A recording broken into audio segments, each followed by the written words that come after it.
Slick back.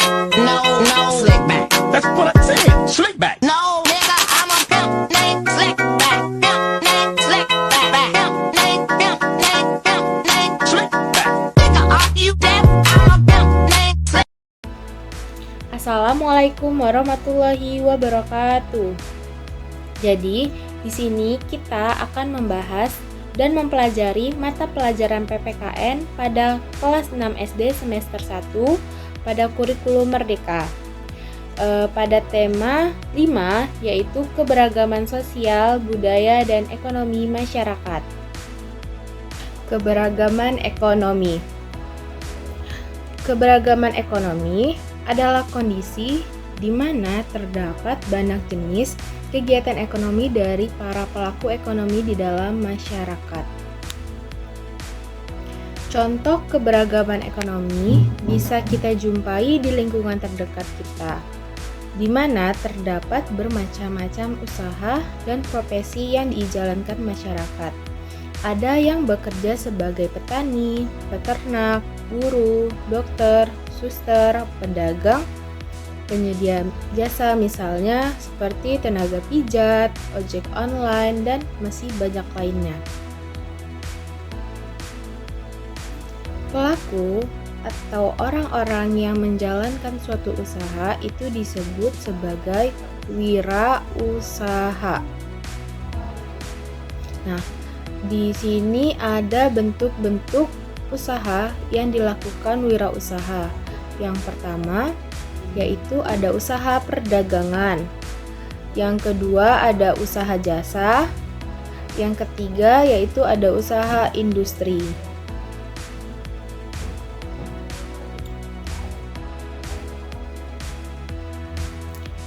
Yang pertama yaitu ada usaha perdagangan,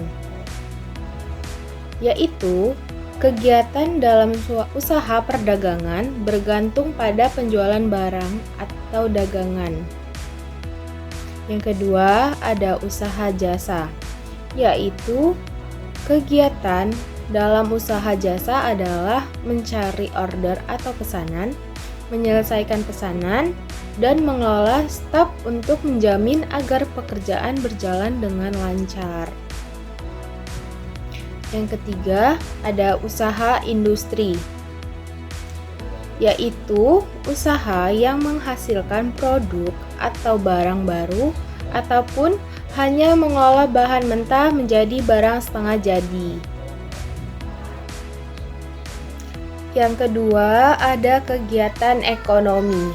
Kegiatan ekonomi adalah kegiatan yang dilakukan untuk memenuhi kebutuhan hidup. Manusia mengenal kegiatan ekonomi sebagai kegiatan produksi, distribusi, dan konsumsi. Nah, kegiatan dari kegiatan ekonomi sendiri yaitu sebagai sarana pemenuhan kebutuhan dan menghasilkan keuntungan bagi umat manusia. Yang pertama, ada kegiatan produksi. Kegiatan yang bertujuan menghasilkan dan atau menambah nilai guna dari barang atau jasa. Tujuan dari kegiatan produksi adalah menghasilkan barang atau jasa yang dapat memenuhi kebutuhan konsumen. Pelaku dari kegiatan produksi itu disebut sebagai produsen.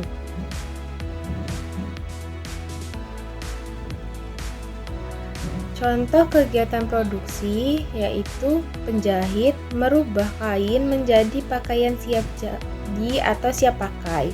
Pengrajin kayu menghasilkan meja seperti kursi dan almari. Yang kedua yaitu kegiatan distribusi. Distribusi adalah kegiatan menyalurkan barang dari pihak produsen ke konsumen. Tujuan dari kegiatan distribusi adalah supaya barang atau jasa yang disalurkan dapat tersebar luas ke konsumen yang membutuhkan. Pelaku dalam kegiatan distribusi itu disebut sebagai distributor. Pelaku distribusi menyalurkan barang produksi dari tempat jauh ke berbagai agen atau pengecer di pasar maupun toko-toko. Yang ketiga, konsumsi. Konsumsi adalah kegiatan menghabiskan atau mengurangi nilai guna barang untuk memenuhi kebutuhan. Tujuan dari kegiatan konsumsi adalah memenuhi kebutuhan umat manusia. Pelaku dari kegiatan konsumsi itu disebut sebagai konsumen.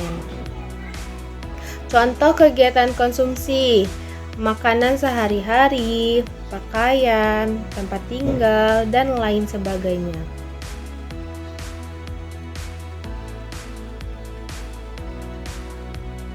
Contoh alur kegiatan ekonomi. Nah, di sini ada contoh gambar alurnya. Nah, di sini ada kayu di hutan, kemudian kayu tersebut ditebang dan menjadi kayu gelondongan. Itu namanya disebut produksi yang dilakukan oleh pengrajin kayu. Kemudian dari pengrajin kayu menjadi sebuah barang dan didistribusikan ke toko mebel. Nah, dari toko mebel tersebut dijual dan dibeli oleh konsumen, yang mana konsumen itu mengkonsumsinya.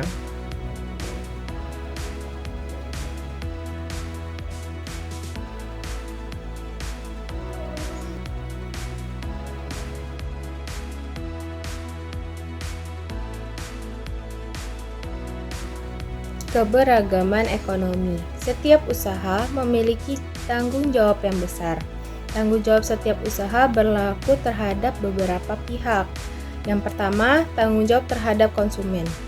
Ketika terjadi transaksi di antara penjual dan pembeli, maka konsumen berhak memperoleh produk atau jasa yang ditawarkan. Jadi, konsumen itu berhak mendapatkan informasi yang benar mengenai produk atau jasa tersebut, yang pelayanannya memuaskan dan produksi yang berkualitas, akan memberikan dampak yang positif terhadap kedua belah pihak. Oleh karena itu, pengusaha itu bertanggung jawab memenuhinya. Yang kedua yaitu tanggung jawab terhadap karyawan. Hal yang menjadi tanggung jawab pengusaha terhadap karyawan adalah memberikan upah yang sesuai dan tepat waktu. Hal tersebut meningkatkan kinerja karyawan sehingga hasilnya lebih optimal.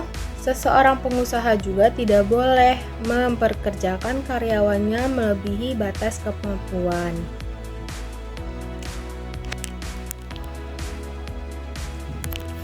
Yang ketiga ada tanggung jawab terhadap lingkungan.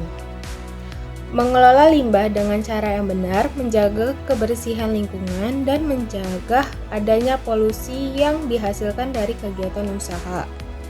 Nah, itu cara supaya kita tetap menjaga lingkungan sekitar.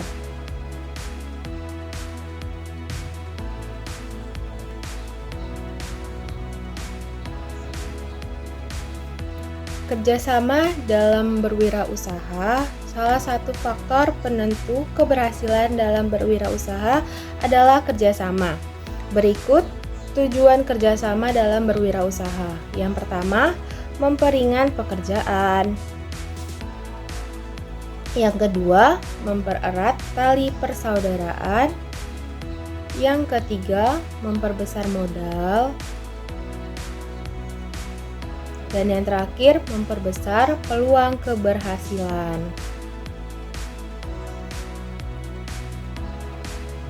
Cara menyikapi keberagaman usaha di masyarakat. Kita itu harus menyikapinya dengan baik. Nah, di sini ada beberapa menyikapi keberagaman usaha di masyarakat. Yang pertama, tidak mencela atau merendahkan usaha orang lain, tidak membanding-bandingkan usaha orang lain, dan yang ketiga, menggunakan produk usaha tersebut. Nah, anak-anak, sudah selesai pada pembelajaran kita hari ini. Semoga dapat dipahami ya. Sekian, terima kasih. Wassalamualaikum warahmatullahi wabarakatuh.